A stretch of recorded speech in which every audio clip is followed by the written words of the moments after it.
ये देखो बच्चों 6 अप्रैल 2024 का क्वेश्चन पूछा है। करा specific heat at constant pressure बताना है रियल गैस का। गैस रियल है और उसका इक्वेशन दिया है P V square equal to R into T. C भी लिखा है और सी पी हम लोग को कैलकुलेट करना है। अब इस क्वेश्चन में देखो ये मोलर हीट कैपेसिटी नहीं पूछ रहा है हमसे, स्पेसिफिक हीट कैपेसिटी पूछ रहा है। तो सी पी लिखते हैं तो ये मोलर हीट कैपेसिटी होता है, और अगर एस पी लिखेंगे तो ये स्पेसिफिक हीट कैपेसिटी होता है। तो हमसे ये वाला चीज पूछ रहा है और ये वाला चीज होता है C P divided by M. C P molar heat capacity divided by molecular mass, ठीक ऐसे है। और ये देखो कि इस इक्वेशन में कहीं ये हमको इंडिकेट नहीं हो रहा है कि मोल्स कितना है। अब यहाँ पे 1 ले सकते हैं, लेकिन 1 मोल लेंगे तो उसमें भी दिक्कत है। यहाँ पर हमसे कहा नहीं है कितना मोल है।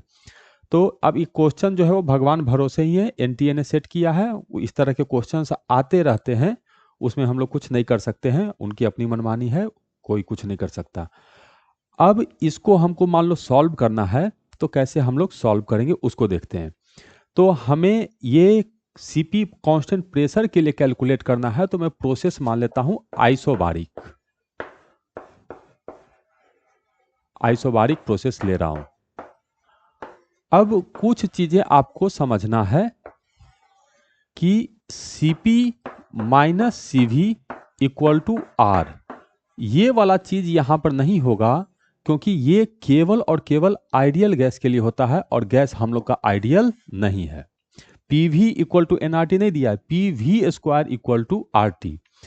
तो अगर आइसोबारिक प्रोसेस होगा तो Q इक्वल टू होगा NCP डेल्टा टी। अब हमसे सीपी तो नहीं पूछ रहा है, हमसे एसपी पूछ रहा है, तो मैं इसको लिखूंगा equal to M into SP into delta T, M into SP into delta T, ठीक। अगर मैं डेल्टा यू लिखूं तो ये होता है एन सी भी इंटू डेल्टा टी। तो अगर मास में लिखेंगे तो ये हो जाएगा एम इंटू एस भी इंटू डेल्टा टी।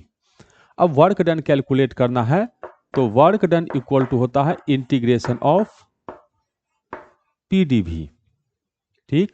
अगर मैं स्मॉल टेम्परेचर के लिए लिखूं, छोटे वर्क डन के लिए लिखेंगे तो पीडीवी हो जाएगा, और छोटा के लिए टेम्परेचर डेल्टा टी की जगह डीटी लिख सकते हैं। तो ये हो जाएगा हम लोग को डीटी, ये भी हो जाएगा हम लोग को डीटी।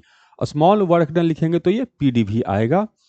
अब यहां पर हम लोग जब आइसोबारिक प्रोसेस लेंगे तो ये प्रेशर तो कांस्टेंट होगा, तो V square equal to R D T है, तो इसको डिफ्रेंशिएट करो। तो हम लोग को इक्वेशन है P V square equal to R into T, ये भी कांस्टेंट ये भी कांस्टेंट, इसका डिफ्रेंशिएशन करेंगे तो ये हो जाएगा 2 into V into D V equal to R into D T. तो यहां से पता चला कि पी डी वी जो है ये इक्वल टू है are D T divided by 2v। अच्छा हाँ, इतना तो हो गया। अब हम लोग लगाएंगे फर्स्ट लॉ ऑफ थर्मोडायनेमिक्स। तो फर्स्ट लॉ ऑफ थर्मोडायनेमिक्स कहता है कि Q इक्वल टू होता है W प्लस डेल्टा U।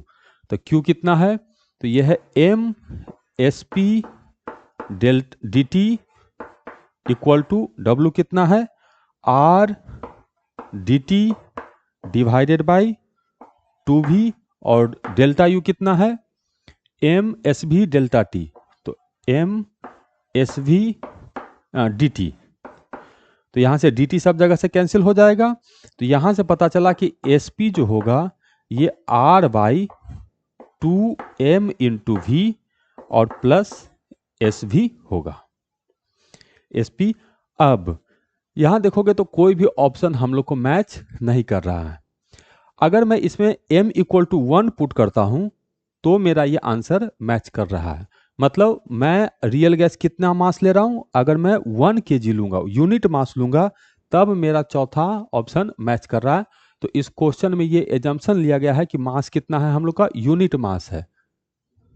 तो उस केस में ये वाला चीज हम लोग का सही होगा। तो करेक्ट आंसर होगा हम लोग का डी।